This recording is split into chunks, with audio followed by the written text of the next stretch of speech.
વચનામૃત ક્રમાંક 2 પુષ્પમાળા વાક્ય 101નું વાક્ય. એમાં કૃપાલદેવ કહે છે, અયોગ્ય રીતે આજે તારી કોઈ શક્તિનો ઉપયોગ કરીશ નહીં. અયોગ્ય રીતે આજે તારી કોઈ શક્તિનો ઉપયોગ કરીશ નહીં.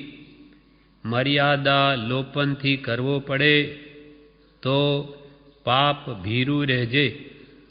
મર્યાદા લોપનથી કરવો પડે તો પાપ ભીરું રહેજે.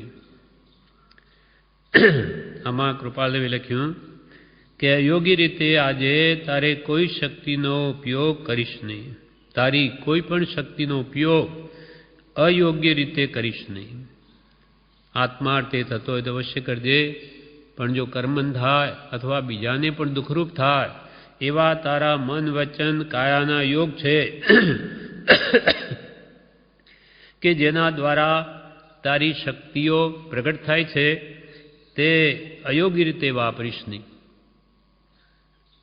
વળી કોઈ મર્યાદા ધર્મલોપી ને કોઈ કારણ વસાત કરવું પડે કોઈના દબાણથી તો પણ પાપ ભીરું રહેજે. પાપથી ડરતો રહેજે કે આ કરું છું પણ આ યોગ્ય છે.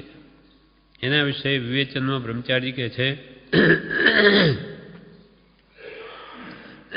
મન વચન અને કાયાની સામગ્રી મળી છે તેને સ્વપરના હિતમાં વપરાય તો યોગ્ય ઉપયોગ કર્યો કહેવાય. આપણને મન વચન ને કાયા આ ત્રણ બળ કહેવાય છે અને એ જ કર્મ આવવાના દ્વાર છે. કશાયથી તો સ્થિતિને બંધ પડે પણ પ્રદેશોનું આવવું તો મન વચન કાયાના યોગથી જ થાય છે.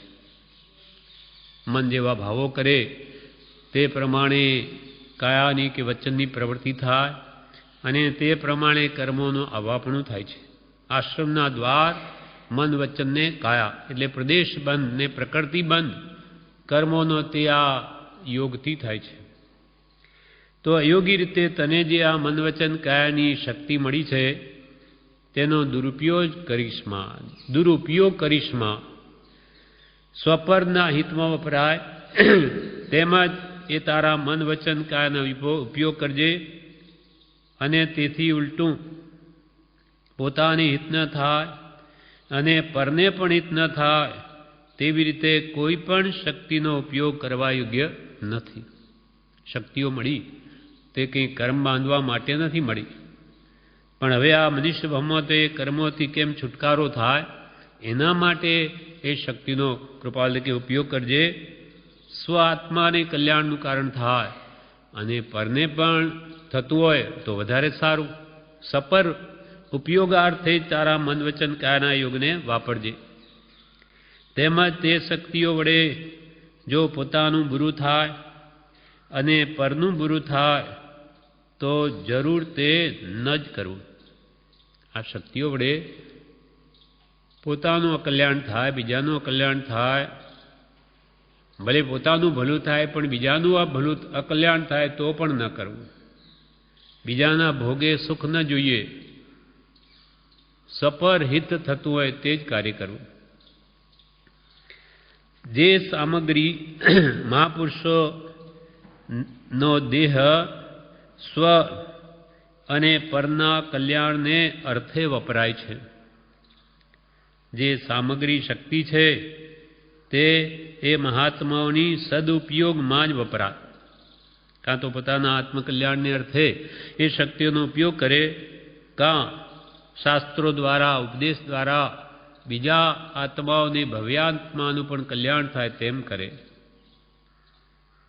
મહાપુરુષોનો દેહ બે કારણને લઈને વિદ્યમાનપણે વર્તે છે.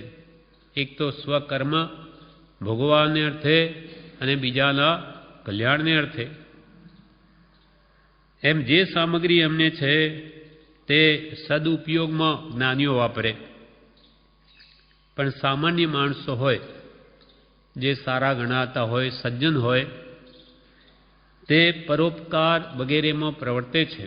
જ્ઞાની તો પ્રવર્તે જ, પણ સામાન્ય માણસો પણ પરોપકારમાં પ્રવર્તે. પણ કેવો પરોપકાર? એને જેવો સમજાય તેવો. એને જે કંઈ પણ સામાજિક કાર્ય કરવામાં કે કંઈ પણ કાર્ય કરવામાં એને મનમાં એમ થયું કે આ પરોપકારનું કામ છે એટલે લઈ માંડે. એ પુણ્યબંધનું કારણ છે.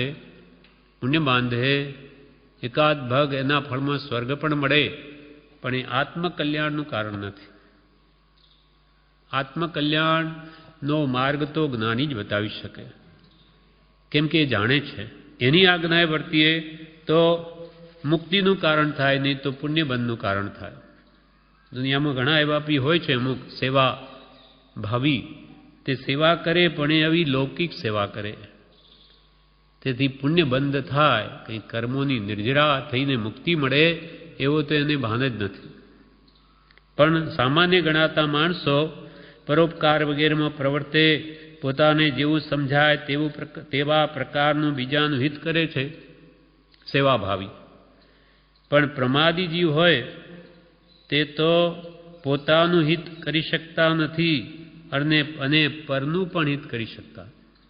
પ્રમાદી હોય તો પોતાનું પણ કલ્યાણ ન કરે કે આત્માનું કંઈ હિત ન કરે અને બીજાનું ન કરી શકે. અને જે દુષ્ટ જીવો હોય તે તો પોતાનું પણ અહિત કરે અને બીજાનું પણ અહિત કરે. પોતે સત્સંગ કરે નહીં, બીજાને કરવા દે નહીં, તેમ પોતાનું પણ અહિત કરે અને બીજાનું પણ અહિત કરે છે. આવી જગતની સ્થિતિ છે. તેથી સન્માર્ગને જે ઈચ્છે તેને પરમ કૃપાળદેવ ઉપદેશ આપે છે. બ્રહ્મચારી કહે છે કે આવી જગતની તો સ્થિતિ છે. કોઈ સજ્જન પુરુષો છે તો લોકોપકારમાં ધર્મ માની બેઠા, કોઈ પ્રમાદી છે તે પોતાનું કે પરનું કંઈ કરતા નથી, અને કોઈ તો વળી એથી પણ દુષ્ટ માણસો છે કે બીજાનું અહિત થાય એમાં જ આનંદ માને.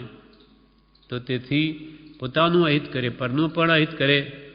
એટલે કૃપાળદેવ કોને કહે છે કે આવી જગતની સ્થિતિ તો આવી છે, પણ તેથી સન્માર્ગને જે ઈચ્છે, જે આત્માર્થને ઈચ્છે એવા આત્માર્થી માટે આ ઉપદેશ છે કે તમારે કેમ વર્તવું. તો કે છે અયોગ્ય રીતે તારી શક્તિનો ઉપયોગ કરીશમાં. અયોગ્ય, જેમાં સ્વ આત્માનું હિત નથી, પરનું પણ નથી, એવી રીતે તારી શક્તિઓને વાપરીશ નહીં. પણ પરાધીનતાને લઈને રાજા આદિના બલાત્કારે કે કોઈની શરમમાં તણાઈને કંઈ કરવું પડે. પોતાને કરવું નથી, પહેલાં તો રાજાઓના રાજ્ય હતા અને એને આધીન કંઈ કરવું પડે, ચાલે નહીં. અથવા કોઈની શરમમાં આવી ગયા હોય, કોઈ આપણા ઉપર ઉપકાર કર્યો હોય, સગાવાલા હોય. અહીંયા કે છે જેમ કે કોઈ સગાવાલાએ કહ્યું હોય કે આટલી સાક્ષી પુરુષો વગેરે, એમ અનેક પ્રકારે પોતાની શક્તિનો દુરુપયોગ થાય તેમ કરવું પડે તો આ પાપ થાય છે. પાપનું ફળ મારે ભોગવવું પડશે એમ વિચારીને ડરતો રહેજે. શું કરવું? રાજાને આધીન બલાત્કારે કરવું પડે અથવા સગાવાલા આને કારણે એમની ઇજ્જત રાખવા કરવું પડે, પણ આ પાપકારી છે, કરવા યોગ્ય તો નથી જ. એવો ભાવ રાખવાથી પણ પાપના બંધમાં ઘણો ફરક પડી જાય. એક તો ઈચ્છાપૂર્વક કરે અને એક ન છૂટકર કરે, એમાં ઘણો અંતર છે. કરવું નથી અને પણ શું કરે, એવા સંજોગો આવી મળ્યા તો કે છે કે ડરતો રહેજે કે આ પાપનું કામ હું કરું છું. પછી કહ્યું અયોગ્ય રીતે, કૃપાળદેવ કહે અયોગ્ય રીતે આજે તારી કોઈ શક્તિનો, મનની, વચનની કે કાયાની કે ધનથી કે તનથી, મનથી, વચનથી કોઈ પણ શક્તિનો ઉપયોગ કરીશ નહીં, એટલે દુરુપયોગ કરીશ નહીં, અયોગ્ય રીતે ઉપયોગ કરીશ નહીં. આત્માને સ્વપરહિત થાય એમ કરજે, એનો ના નથી. અને મર્યાદા લોપનથી કરવો પડે તો પાપ ભીરું રહેજે. હવે બીજી વાત એની સાથે કરી, મર્યાદા લોપનથી એ શક્તિઓનો ઉપયોગ કરવો પડે તો પાપ ભીરું રહેજે. એટલે મર્યાદા લોપનથી નીતિ આદિની જે મર્યાદા છે, જે જ્ઞાની પુરુષો યોજી છે, નીતિ મર્યાદા, તેનો લોપ એટલે ઉલ્લંઘન કરવું પડે કે કોઈના ત્રાસ કે શરમ આદિથી નીતિનું ઉલ્લંઘન કરવું પડે. જેમ કે કોઈ ઉપકારી હોય, તેણે કોઈ અનીતિનું વર્તન કરવા કહ્યું હોય તો તેના દાબથી કે તેના તેજથી તણાઈ જઈ કે એના શરમમાં આવીને કરવું પડે, કાં ત્રાસથી એટલે કોઈના દબાણથી પરાણે કરવું પડતું હોય, એની ઇજ્જત રાખવા માટે. એ તો કે મારી ઇજ્જત ચાલી જશે, તમારે આટલી તો મારે મદદ કરવી પડશે, અને સગા હોય તો એવું કરવું પડતું હોય મર્યાદા લોપનથી, તો પાપ ભીરું રહેજે, પાપથી ડરતો રહેજે. તે પાપ કરતા મનમાં ખેદ રાખજે. ટૂંકામાં કહેવું કે ખોટાને કદી સારું ના માનીશ. હું ખોટું કરું તેથી સારું છે એમ કદી માનતો નહીં. ભલે સગાવાળા માટે હોય કે પોતા માટે, ખોટું તે ખોટું જ છે. હું કરું તેથી શું થઈ ગયું? આમાં હું શું કરું છું, જેમ કોઈ જૂઠું બોલતો હોય અને પરોપકાર માનતો હોય તો પાપ ભીરું રહેવા કહે છે કે ભાઈ હું તો જૂઠ બોલું છું, એ પણ લોકોના હિત માટે બોલું છું. એમાં મારી દ્રષ્ટિ તો પરોપકારની છે, પણ તો પણ શું કામ જૂઠ બોલે? પણ સત્ય પણ કરુણામય બોલવા કહ્યું, એ પણ વાત છે. એમાં શું પ્રસંગ છે એ જોઈને પણ આમ જૂઠનો જ પક્ષ લેયા કરે કે હું જૂઠ બોલું, હું તો નહીવત બોલું. હું કંઈ બહુ જૂઠ નથી બોલતો. બીજા આખા દુનિયામાં બધા કેટલું જૂઠ બોલે, વાતમાં જૂઠ બોલે, એવું જૂઠ નથી બોલતો, હું તો કોઈક જ વાર બોલું. એમ જૂઠનો કદી પક્ષ લેવો નહીં. પક્ષ લેનારનું જૂઠ કદી જાય નહીં, એ વધે ઘટે નહીં. હું જૂઠ બોલું છું ગમે તે કારણે, જૂઠ એ જૂઠ જ છે, પાપ એ પાપ જ છે, ત્યાગવા યોગ્ય જ છે, હે છે.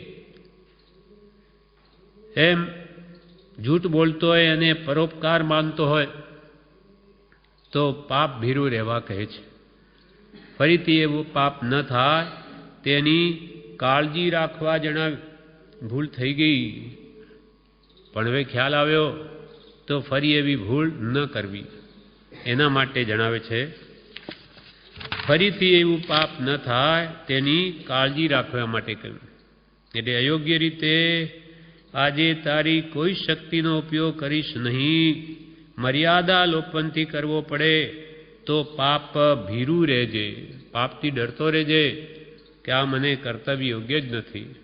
અને મન વચન કાયની જે શક્તિ પામ્યો એનો સદા સ્વ આત્મકલ્યાણ અર્થે ઉપયોગ કરજે. કાં બીજાનું પણ ભલું થાય તેમાં વાપરજે, પણ અયોગ્ય રીતે કે બીજાને દુઃખ થાય એ રીતે કોઈ પણ મન વચન કાયાના યોગ વાપરીશ નહીં. આ પ્રમાણે 101મું વાક્ય પૂરું થયું. હવે વાક્ય 102મું. સરળતા એ ધર્મનું બીજ સ્વરૂપ છે. સરળતા એ ધર્મનું બીજ સ્વરૂપ છે. પ્રજ્ઞાએ કરી સરળતા સેવાઈ હોય તો આજનો દિવસ સર્વોત્તમ છે. સરળતા એ ધર્મનું બીજ સ્વરૂપ. સરળપણું એક ગુણ છે આત્માનો, એ જેમાં હોય તેમાં ધર્મનું બીજ રોપાય. માયા કપટી હોય એનામાં ધર્મ પરિણમે નહીં. એટલે સરળતા એ ધર્મનું બીજ સ્વરૂપ છે. જ્યાં સરળતા છે, સરળતાની વ્યાખ્યા મન વચન અને કાયાની એકતા. ભદ્રિક જીવો મન પેટમાં પાપ ન હોય, તેના જે મનમાં હોય તે જ વચનમાં હોય, તે જ વાણીમાં, અને વાણીમાં જ વર્તનમાં હોય, એમાં ભેદ ન હોય. જ્યારે માયા કપટીને અંદરમાં કંઈ બીજો વિચાર હોય, બોલે બીજું અને કરે વળી ત્રીજું, એ માયા કપટીમાં ધર્મ પરિણમે નહીં.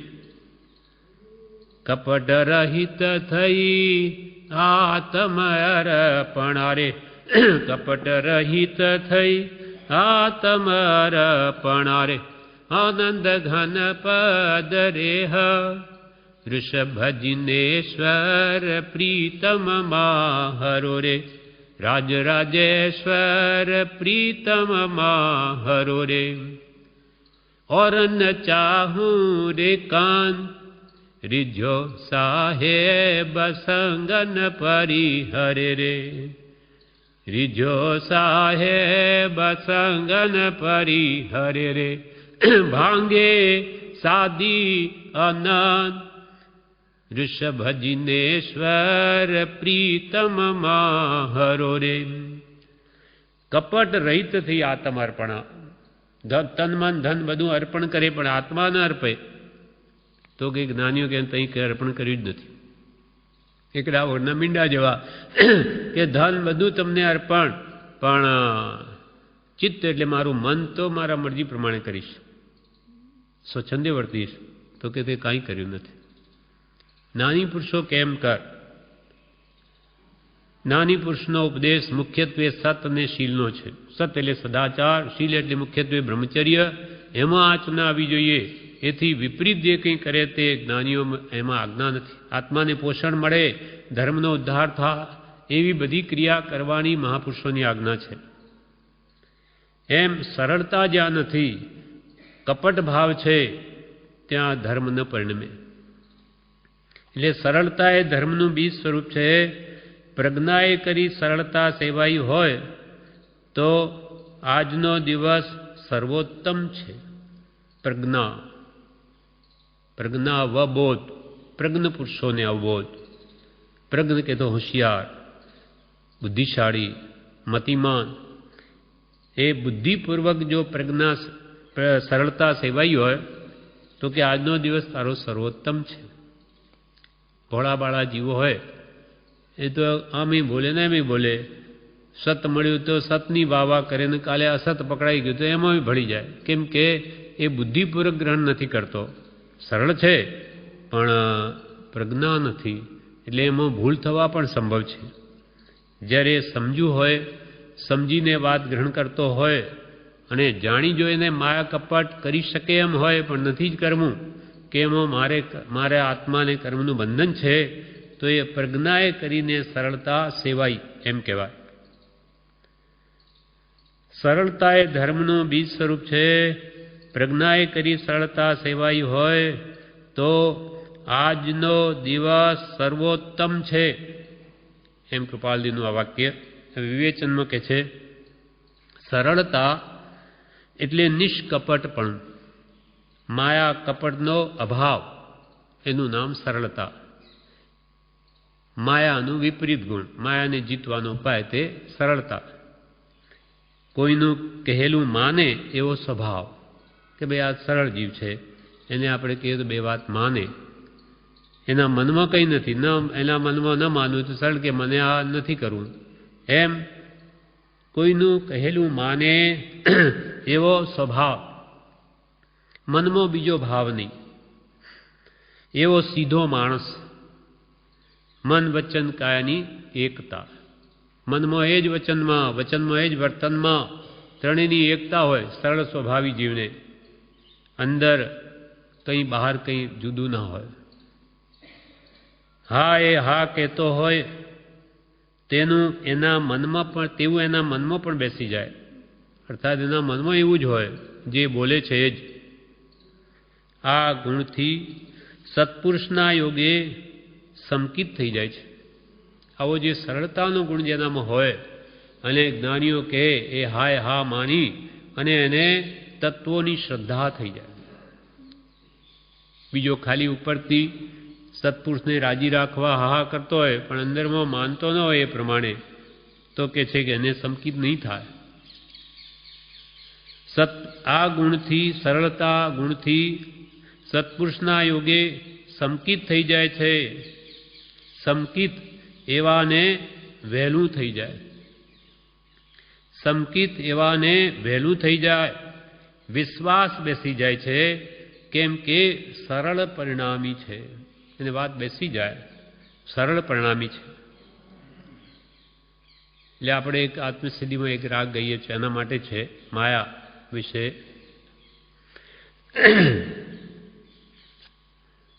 સમકિતનું મૂળ જાણીએ જી સત્ય વચન સાક્ષાત. સમકિતનું મૂળ જાણીએ જી સત્ય વચન સાક્ષાત.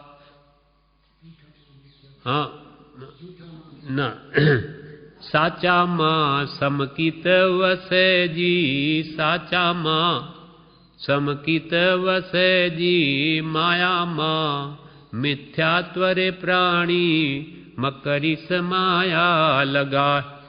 માયામાં મિથ્યાત્વરે પ્રાણી મકરીશ માયા લગાર. લગાર માત્ર કે હે પ્રાણી માયા કરીશમાં. કેમ તો કે સાચામાં સમકિત વસે, માયામાં તો મિથ્યાત્વ. તું માયા કપટ મૂકી દઈ, સરળ પરિણામી થઈ, સતને અંગીકાર કરીશ તો એમાં સમકિત વસે. પણ માયા ભાવ કપટ ભાવ અંતરમાં રાખી તો તું ભગવાનના વચનને નહીં ઉતારી શકે, ઉતરે જ નહીં. એટલે સાચામાં સમકિત વસેજી, પણ માયામાં તો મિથ્યાત્વરે પ્રાણી મ કરીશ નહીં કરતો, મ કરીશ માયા લગાર. લગાર માત્ર પણ માયા કરીશમાં. એટલે સમકિત એવાને વહેલું થઈ જાય, એને વિશ્વાસ બેસી જાય, કેમ કે સરળ પરિણામી છે, એને કોઈ વિકલ્પો ઉઠતા નથી. સરળ પરિણામે કઈ વિકલ્પોને જે ભગવાન કરે ખરું, પણ માયા કપટીને અનેક ગોટાઓ ચાલે અંદરમાં. આને એમ કહું, ભલાણે એમ કરું, એમ કહે તો એમ કરીશ, તેમ પૂછે ત્યારે એમ કરીશ. અને મારી જે માયા પાછી બીજાને ખબર ન પડી જાય, એટલે એનો પાછો હોળીનો નાળિયેર કોઈ ત્રીજાને બનાવે, પ્રપંચ કરે પોતે અને થોબે બીજા ઉપર કે એ કહેશે હું શું કામ કહું, મારી ખબર પડી જાય. એમ માયાવીના આ બધા પ્રપંચ હોય છે. માયા સરળ પરિણામીને કોઈ વિકલ્પો ઉઠતા નથી. વિકલ્પી જીવોને વાર લાગે છે. જે આવા ખોટા વિકલ્પો કર્યા કરે બીજાના વિશે, તેને કે છે કલ્યાણમાં વાર લાગે છે. વિકલ્પી જીવોને વાર લાગે છે. સત્પુરુષને સારું લગાડવા તે હા હા કરતો હોય તેમાં સરળતા નથી. આ બોધ ગ્રહણ કરવા માટેની વાત કહી. કૃપા બ્રહ્મચારીજી કે આ બોધ જો ગ્રહણ કરવો હોય તો આ પ્રમાણે સરળતા લાવો.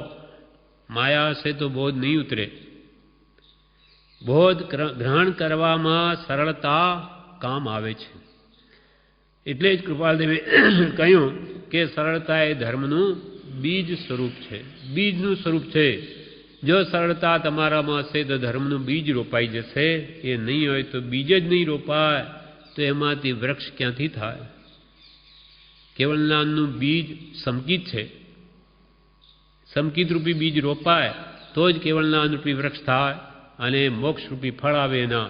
પણ બીજ જ નહીં રોપાય તો વૃક્ષ ક્યાંથી થાય? અને એમાં કારણ આ માયા કપટ છે. અને ધર્મમાં તો માયા કપટ હોવા જ નહીં જોઈએ, નહીં તો એ ધર્મ શું આરાધે? સત્પુરુષને સારું લગાડવા હા હા કરતો હોય તેમાં સરળતા નથી. આ બોધ ગ્રહણ કરવા માટેની વાત કહી. બોધ ગ્રહણ કરવામાં સરળતા કામ આવે છે. વળી જેનું હૃદય વળી જેવું હૃદયમાં હોય તેવું જ કહેવું, તે પણ સરળતા કહેવાય છે.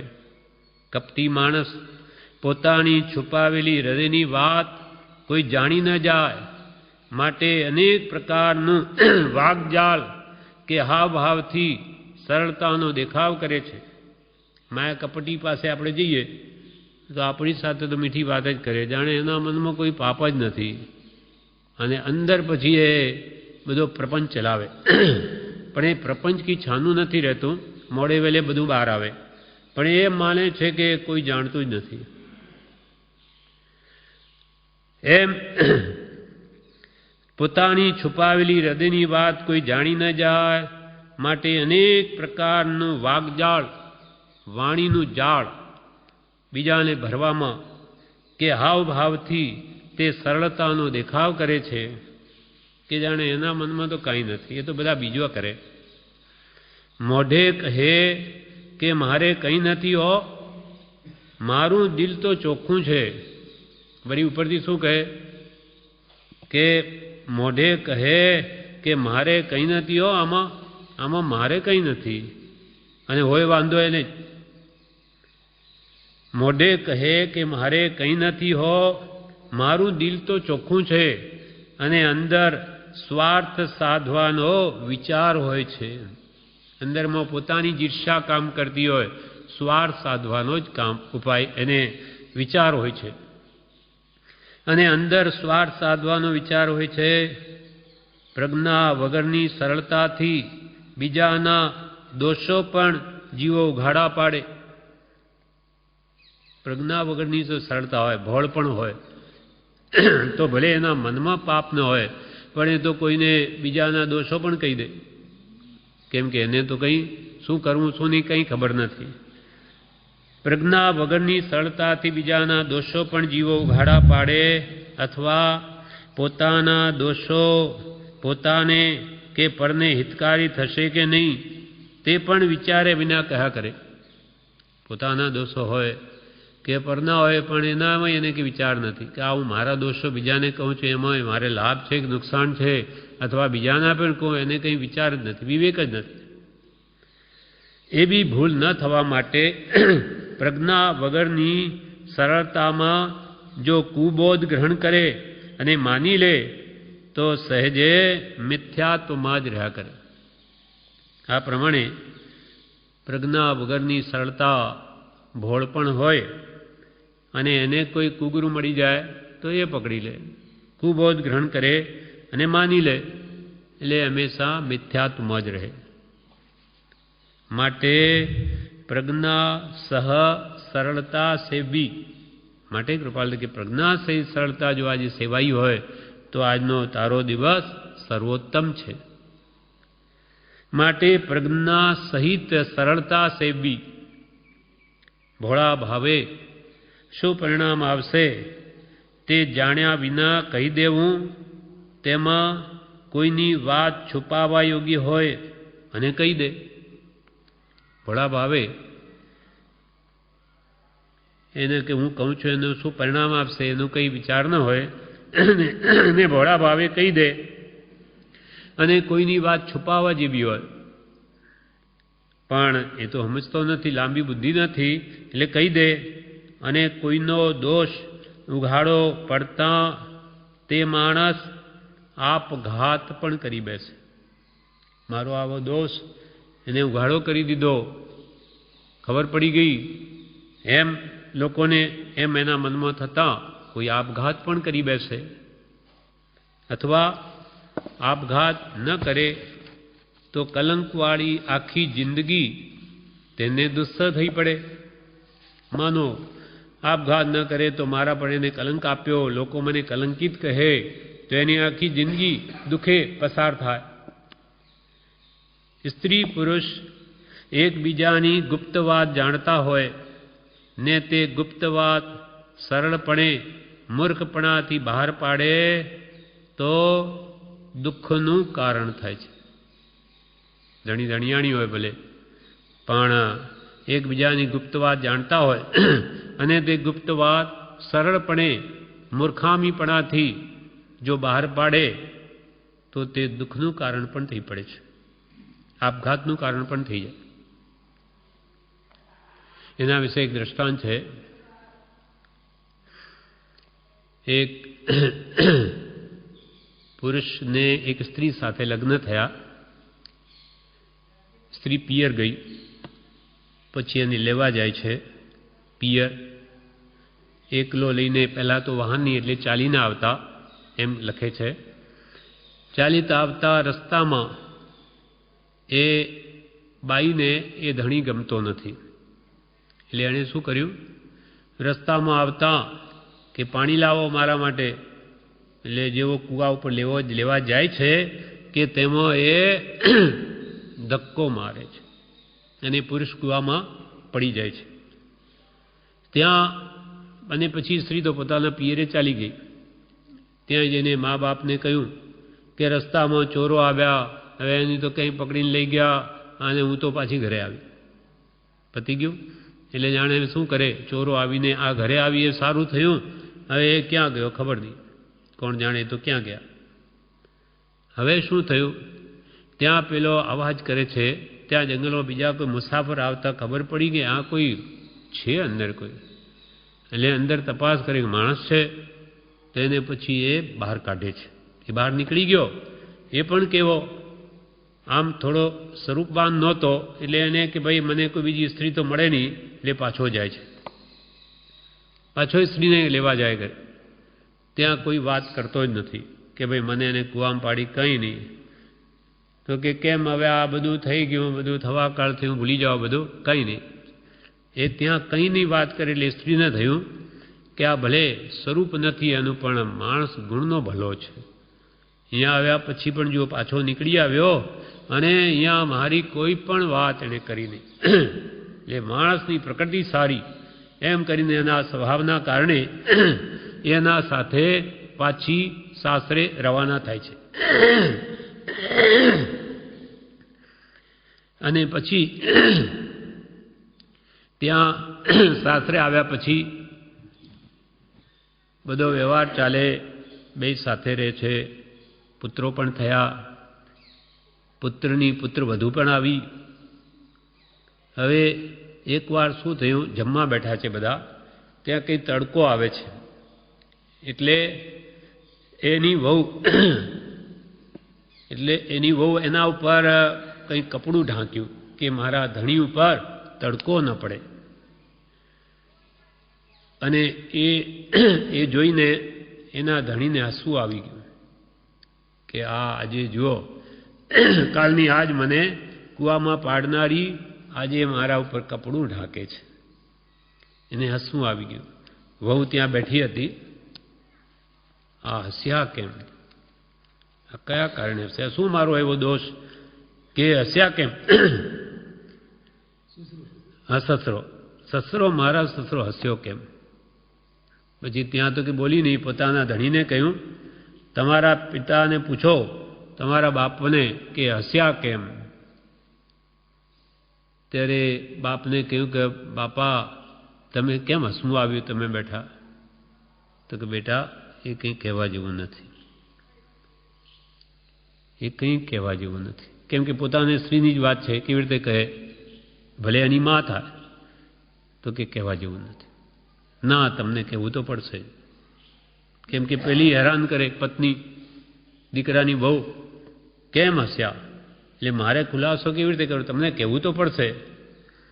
બહુ જ આગ્રહ કર્યો એટલે એણે તો આ ભોળપણમાં કહી દીધું કે ભાઈ આ તારી માં, એણે જ મને એક દિવસે કૂવામાં નાખેલો અને આજે આવે કપડું ઢાંકીને મને કે તડકો ન લાગે, એટલે મને હસવું આવી ગયું. એવી વાત છે. સારું, હવે આ વાત એને વહુને કહી દીધી. હવે વહુને તો એક પોઈન્ટ મળી ગયો. હવે વચ્ચે કાળે કરીને સૌ સાસુ વહુના ઝઘડા તો થાય. હવે થયા એટલે પછી એકવાર વહુ બોલી ઉઠી કે તમે કેવા છો જાણું છું, તમારા ધણીને કૂવામાં નાખનાર તમે જ હતા ને કે બીજા? આ વાત સાંભળીને એને ઝાળ લાગી ગઈ. હે, મારી વાત કોઈ દિવસ સુધી આજ નથી જાણતું, મારા સાસરામાં કોઈ દિવસ આ કેવી રીતે એની પાસે વાત આવી? એટલે એણે જ કરી મારા ધણીએ. હવે મારે જીવવું ને કામું છે. ઉપર જઈ ફાંસો ખાઈને મરી ગઈ. પછી એના ધણીએ વિચાર કર્યો કે ક્યાં ગઈ? શું ગઈ? અંદર જઈને ઉપર જઈને જોયું કે મરેલી દીઠી. એને યાર એમ કેમ થયું? શું મારી ભૂલ થઈ? તો કે હો, મેં વાત કરી હતી વહુને, એટલે આમાં કંઈ થયું લાગે છે, એટલે આ મરી ગઈ. હવે મારી ભૂલ છે એ બધી કંઈ તપાસ કરી કે જેમ તેમ કરતા પછી એને કે મારે હવે જીવવામાં કંઈ ફાયદો નથી, એટલે એ ફાંસો ખાઈને મરી ગયો. પછી પુત્રને વિચાર આવ્યો આ બધું થયું કેમ? આ બધા મારા જ કામ છે. પછી તપાસ કરી કે આ વહુએ એમ કહ્યું ને આ રીતે બન્યું છે, એટલે વહુ સાથે એટલે એને કીધું કે મારે પાપનો ભાર મારા હું જ પાપી છું, એટલે એ પણ ફાંસો ખાઈને મરી ગયો.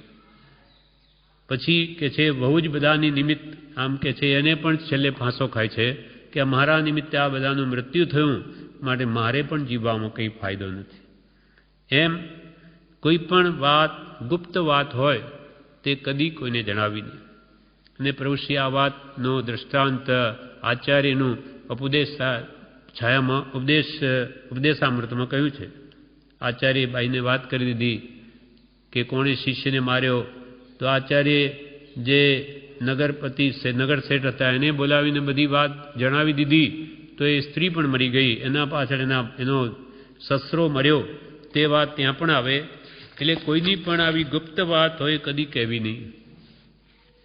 પણ આ ભોળપણ હોય, પ્રજ્ઞાશય સરળતા ન હોય ત્યારે આવું થઈ જાય કે એનું પરિણામ શું આવશે, હું આવા કોઈની વાતો દોષો બહાર પાડું તો આપઘાતનું કારણ થઈ પણ જાય, અથવા એને આખી જિંદગી કલંકવાળી ગુજારવી પડે. એટલે સમ્યક દ્રષ્ટિનું અંગ તો શું છે? ઉપગુહન અંગ છે. 8 અંગ કયા સમ્યક દ્રષ્ટિના? એક ઉપગુહન અંગ છે કે કોઈનો પણ દોષ થયો તો ઢાંકવો, એને બહાર લાવવો એમ નથી કહ્યું.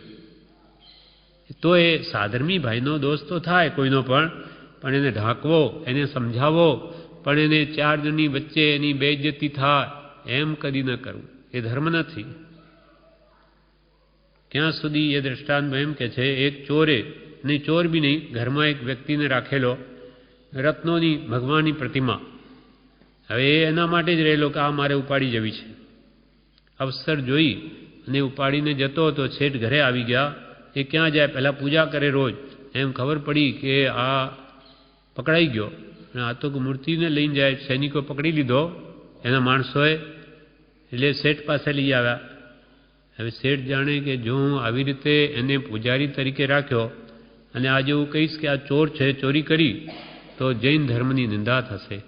એટલે કેવું સવળું કર્યું કે ભાઈ એને છોડી દો, એને તો આ પ્રતિમા લેવા મેં જ મોકલ્યો હતો, પતી ગયું એનું. પછી એને એકાંતમાં બોલાવી અને તું આવા પાપ કરે, તને અહીંયા ભક્તિ માટે પૂજારી તરીકે રાખ્યો, તું બધું ઉપાડી લઈ જવા માંડ્યો, જા હવે સીધો ઘરે ચાલ્યો જા, ફરી આવતો નહીં. એમ કરીને એને રજા આપી દીધી, પણ લોકોમાં એની નિંદા ન થવા દીધી, જૈન ધર્મની કે નિંદા થાય. એમ સાધર્મી ભાઈનો કોઈ દોષ થાય તો એને કેમ એનો દોષ દૂર થાય એમ પ્રમાણે એને સમજાવો, અને 4 જણની વચ્ચે એની બેઇજ્જતી થાય એવું ન કરવું. એટલે અહીંયા કે છે, કોઈનો દોષ ઉઘાડો પડતા તે માણસ આપઘાત પણ કરી બેસે અથવા આપઘાત ન કરે તો કલંકવાળી આખી જિંદગી તેને દુસ્સહ થઈ પડે. સ્ત્રી પુરુષ એકબીજાની ગુપ્ત વાત જાણતા હોય અને તે ગુપ્ત વાત સરળપણે એટલે મૂર્ખપણાથી બહાર પાડે તો દુઃખનું કારણ થઈ પડે છે, અથવા આપઘાતનું કારણ પણ થઈ પડે. અને બીજી પ્રજ્ઞા સહિત સરળતામાં પ્રજ્ઞાએ કરી સરળતા સેવાઈ હોય તો આજનો દિવસ સર્વોત્તમ છે. એટલે સત્પુરુષનું વચન સમજી એ જ મને હિતકારી છે એમ જાણી પરિણામ પમાડે જીવનમાં ઉતારી દે તો દિવસ કે જિંદગી સફળ થઈ જાય. પણ જે પ્રજ્ઞાએ કરીને સરળતા સેવાઈ હોય તો કે ઓહો જ્ઞાની પુરુષે કેવી વાત કરી, આ તો આમાં આપણું બહુ જ કલ્યાણ થાય એવું છે એમ વિચારીને એ વાતને બરોબર સમજીને જીવનમાં ઉતારી દે તો એની જિંદગી સફળ થઈ જાય, દિવસ ધન્ય બની જાય.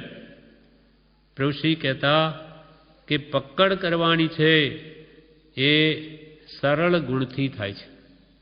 પ્રભુશ્રી વારંવાર શું કે ક્ષોક્ષમ ઓછો વધતો હોય તો ચાલે, પણ સત્યની પકડ કરી લો, સત્યને છોડો નહીં, એને પકડીને વળગી રહો. એમ પ્રભુશ્રી કહે પકડ કરવાની છે એ સરળ ગુણથી થાય છે. જેમાં સરળતા હોય એ જ આ પકડ કરી શકે. જેનામાં તે ગુણ હોય તેને ઝટ પકડ થઈ જાય છે. સરળતાને માટે ધર્મનું બીજ કહ્યું છે. એમાં સરળતા હોય પણ પ્રજ્ઞા સહિત સરળતા હોય, જ્ઞાની પુરુષના વચનને સમજીને હિતકારી માની જીવનો ઉતારતો હોય તો કે છે એનું જીવન ધન્ય મળી જાય. એને તરત પકડ થાય છે, એટલે વાત શ્રદ્ધાનમાં આવે છે, જીવનમાં ઉતરે છે. માટે સરળતા એને ધર્મનું બીજ સ્વરૂપ કહ્યું. આ પ્રમાણે વાક્ય 102 જે સરળતા એ ધર્મનું બીજ સ્વરૂપ છે, પ્રજ્ઞાએ કરી સરળતા સેવાઈ હોય તો આજનો દિવસ સર્વોત્તમ છે. ફરી એમાં કૃપાલદેવે કહ્યું વિશાલ બુદ્ધિ, મધ્યસ્થતા, સરળતા અને જીતેન્દ્રિયપણું આટલા ગુણો જે આત્મામાં હોય તે તત્વ પામવાનું ઉત્તમ પાત્ર છે. તત્વ પામવા માટેની યોગ્યતા વિશાળ બુદ્ધિ, પ્રજ્ઞા, મધ્યસ્થતા, સરળતા અને ઇન્દ્રિયો પર જય, જીતેન્દ્રિય, તે તત્વ પામવાનું ઉત્તમ પાત્ર છે. હવે વાક્ય 103 બાઈ રાજપત્ની હો કે દીન જન પત્ની હો, પરંતુ મને તેની કંઈ દરકાર નથી. મર્યાદાથી વર્તતી મેં તો શું, પણ પવિત્ર જ્ઞાનીઓએ પ્રશંસી છે. કૃપાલદેવ કહે હે બાઈ, તું ભલે ને રાજાની રાણી હો, રાજપત્ની હો કે દીન જન પત્ની હો કે ગરીબની સ્ત્રી હો, પરંતુ મને તેની કંઈ દરકાર નથી. તું આત્મા છું, ગમે તેની સ્ત્રી હો, પણ મર્યાદાથી વર્તતી મેં તો શું, પણ પવિત્ર જ્ઞાનીઓએ પ્રશંસી છે. કે હું શું પ્રશંસા કરું, પવિત્ર જ્ઞાની પુરુષોએ એ ગુણવાન બાઈની પ્રશંસા કરી છે. વિવેચનમાં કહે છે નાની પુરુષોની દ્રષ્ટિ ક્યાં હોય છે તે જણાવ્યું છે. નાની પુરુષોની દ્રષ્ટિ ક્યાં હોય તે જણાવ્યું. લૌકિક દ્રષ્ટિમાં જીવોને મોટો અમલદાર હોય કે રાજાની રાણી હોય તેનું મહાત્મ્ય લાગે કે ઓ આ તો મંત્રી છે, કે આ તો રાજા છે, કે આ તો રાજાની રાણી છે. એમ લોકોના મનમાં એનું મહાત્મ્ય હોય, કે જ્ઞાનીને ના હોય. જ્ઞાનીને તો જ્યાં ગુણ જોઈએ, ગુણવાન પ્રત્યે એનું મહાત્મ્ય હોય. જેમ પ્રભુ શ્રી પ્રત્યે એમને ઘણા ગુણો જણાયા, ત્યારે 875માં પત્રમાં પરમ કૃપાળુ મુનિ વર્યના ચરણ કમલમાં પરમ ભક્તિથી સવિનય નમસ્કાર પ્રાપ્ત થાય. એ તો ગુણો ત્યાં નમી પડે. ગુણો પ્રત્યે મહાપુરુષોને આકર્ષણ હોય છે. કંઈ એ તો બધામાં સર્વ આત્મામાં સમદ્રષ્ટિ દો, આ વચનને હૃદય લખો. એમને તો બધા પ્રત્યે સમભાવ છે, સમદ્રષ્ટિ છે. કોઈ સ્ત્રી છે ને પુરુષ છે ને એવો કંઈ ભાવ નથી. કે વાણીઓ કે બ્રાહ્મણ, ગરીબ કે ધનવાન, એ જ્ઞાનીઓની દ્રષ્ટિમાં હોતું જ નથી. गुणीजनों को देख हृदय में मेरे प्रेम उमड़ आवे, बने जहाँ तक उनकी सेवा करके यह मन सुख पावे. गुणीजनों को देख हृदय में मेरे प्रेम उमड़ आवे, बने जहाँ तक उनकी सेवा करके यह मन सुख पावे. જ્ઞાનીઓને મન તો એવું હોય જ્યાં ગુણ હોય ત્યાં નમી પડે. બસ એમની સેવા, કૃપાલ કે ભોજા ભગત કણબી જેવાની એમને સેવા મળે તો પણ એમને ભલું લાગે છે, તો બહુ સારું. એ નથી જોતા કે કણબી ને કોળી એની સેવા શું કરવાની. જાતિ નથી જોતા. જાતિ વેશનો ભેદને કયો માર્ગ જો હોય સાધે તે મુક્તિ લે. એમાં ભેદન કોઈ જ્યાં ગુણ જોઈએ ત્યાં નમી પડે. સૌભાગભાઈને નમસ્કાર કર્યા છે, અંબાલાલભાઈને કર્યા કે જુઠાભાઈને કર્યા. એમને તો આ મારો શિષ્ય છે અથવા ભક્તિનો કરતા છે માટે મારો છે એમ કદી જોયું નથી. એમને કંઈ હોતું જ નથી. જ્યાં ગુણવાન હોય તે મહાન, ગુણ જ્યાં હોય છે તે મોટા. કંઈ જાતિ કે ઉમ્ર કે રાજા કે રાણી, મંત્રી કે શેઠ, એ મોટાઈ જ્ઞાનીઓના મનમાં હોતી નથી. નાની પુરુષોની દ્રષ્ટિમાં તો ગુણવાન પુરુષો મોટા ગણાય, પણ લૌકિક દ્રષ્ટિમાં તો કોઈ મોટો અમલદાર હોય કે રાજા હોય કે રાણી હોય કે મંત્રી હોય તેનું મહાત્મ્ય હોય છે. નાનીને તે હોતું નથી. નાનીને તો કોઈ રંક હો કે ભલે તિર્યંચ હો, ગમે તે હો, પણ બાહ્ય સામગ્રી તરફ જ્ઞાની જોતા નથી. આ તો બધા પ્રભુ શ્રી કહે પ્રભુ જીવ રૂડા, આ તો કર્મ કુડા, બધાની પ્રકૃતિ જુદી જુદી ભલે હોય ને બધા જીવો રૂડા છે. આપણા દોષો તરફ જો દ્રષ્ટિ હોય તો જ્ઞાનીઓ આપણું સામું નહીં જોઈએ, પણ એ તો આત્મા જોઈએ છે પરમ પવિત્ર. દોષિત તો બધા જગતમાં છે જ. એમ જ્ઞાનીને મન તો રંખ હો કે તિર્યંચ હો ગમે તે હો, પણ બાહ્ય સામગ્રી તરફ જ્ઞાની જોતા નથી, પણ પરમાર્થ માર્ગ પામવા માટે તેની કેટલી યોગ્યતા છે તે તરફ એમનો લક્ષ્ય હોય છે કે પરમાર્થ માર્ગ પામી શકે એવી સામાજીવની કેવી યોગ્યતા છે. પછી સ્ત્રીઓ કે પુરુષો એ નથી જોતા, પણ પરમાર્થ માર્ગ પામવા માટે તેની કેટલી યોગ્યતા છે તે તરફ તેમનો લક્ષ્ય હોય છે. નાની તો ગુણ જુએ છે. માટે બાઈ તું રાજપત્ની હો કે દીનજન પત્ની હો, પરંતુ મને કંઈ તેની દરકાર નથી. મર્યાદાથી વર્તતી મેં તો શું, પણ પવિત્ર જ્ઞાનીઓએ પ્રશંસી છે. નીતિ, સદાચરણ, વિનયાદિ જે ગુણો છે તે પરમાર્થ પામવામાં મદદગાર છે. જેનામાં વિનય હોય, અહીંયા બાઈની વાત છે, જે સ્ત્રીમાં વિનય હોય, સદાચરણ હોય, નીતિ હોય તો એ પરમાર્થ પામવામાં મદદગાર છે. તેથી એવા ગુણોવાળી બાઈ હોય તેને જ્ઞાનીઓએ પ્રશંસી છે. આવા વિનય કે નીતિ કે સદાચરણ કે સતીત્વ એવા ગુણો જેનામાં હોય તેને જ્ઞાનીઓએ પ્રશંસા કરી છે એ બાઈની. આ કહ્યું તેઓ ભાવ વધારે સ્પષ્ટ રીતે નીચેના પુષ્પમાં જણાશે. એટલે કે આવા નીતિ, સદાચાર, વિનય આદિ ગુણોવાળી, જેમ કે પૂર્વે એવી કઈ સતીઓ થઈ ગઈ, અનેક સતી સીતાજી, જેને જંગલમાં રામે મોકલાવી દીધી લોકાપવાદથી, તો પણ પોતે શું કહ્યું સેનાપતિને જંગલમાં કે મને રામને એમ કહેજો કે મને ભલે જંગલમાં મૂકી, પણ મને જેમ મૂકી છે ને તેમ ધર્મને કદી મૂકી દેતા નહીં લોકાપવાદથી. લોકો કઈ એમ કે આ જૈન ધર્મ ખોટો, જૈન ધર્મને છોડશો નહીં, મને ભલે છોડી. એમ સતીઓ એ સત જુએ છે, એનો લક્ષ્ય આત્મા પ્રત્યે હોય, કર્મ પ્રત્યે હોય, જે થાય તે યોગ્ય જ માને. સતી અંજના થઈ ગઈ, સતી દમયંતી થઈ ગઈ, સતી સાવિત્રી કે મદન રેખા, એવી અનેક સતીઓના દ્રષ્ટાંતો છે કે જેમાં અનેક ગુણો છે. એ ગુણો પ્રશંસાને લાયક છે. આ સ્ત્રી, પુરુષ કે વૃદ્ધ કે યુવાન કે બાળક એ નથી. ગુણા પૂજા સ્થાનમ ગુણીસુ ન ચ લિંગ ન ચ વય. પૂજાનું સ્થાન તો ગુણ છે, એનો લિંગ કે ભાઈ સ્ત્રીલિંગ છે કે પુલ્લિંગ છે કે એ નથી, કે વય કે ભાઈ આ તો બાળક છે, આ શું એને પૂછું, અથવા આ તો યુવાન છે કે આ વૃદ્ધ છે, એ નથી જોવાતું. જ્યાં ગુણ છે ત્યાં નમી પડે, તે પૂજવા લાયક છે. 8 વર્ષનો બાળક વજ્રકુમાર, એને આચાર્ય બનાવ્યા, એના લાયક હતા.